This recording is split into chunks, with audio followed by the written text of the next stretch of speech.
dünyaya bu doğru cecet derecat. Hicretin seyride 173'i celvelendi bu ilahi celavat. Adını Fatime koydu atası, adını Fatime koydu atası. Dedi oğlan Muhammed salavat.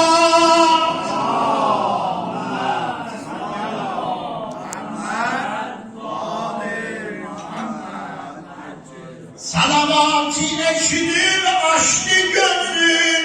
O günkü dünyaya geldi. Mehlaka Fatime'ye masumen.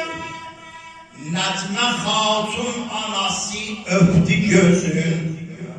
Oldu şiirin o öpüşten kami. Dedi sen başta şeref tatimsen. Ey hanım Fatime'nin hem nami. Fatimi gözlerle bak gözüme. Dağla ta yüreğim alami. Şükür ona eyledi bekdim evini. Bal safa Fatime'ye masume. Koydu Kazım ağa İranlıların başına lütf ve muhabbet tacını. Ahli beyten bir bağışıdı acem, serfaraz etti kerem muhtacını. Bura gönderdi iki sövgülünü, söğür İranlı bu kardeş bacını. Kardeşin Şah-ı Khorasan'dır zan, bacı da Fatime'ye masumen. Dedi bir seyyed ilahi anamın, kadri bedhaden yen gizlendi. Dedi bir seyyed ilahi anamın, kadri bedhaden yen gizlendi. Verdi ma'nada cevabin, Zahra bu söz İranlılara şiirindi.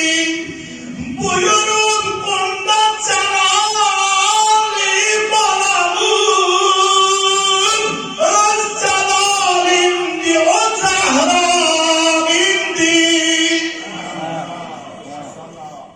Bir seyit özür ne dedi Allah?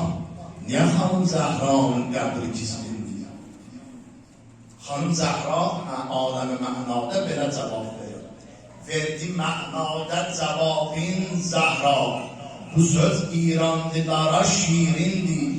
Buyurup bunda celali balamın, öz celalimdi o Zahra'nındı.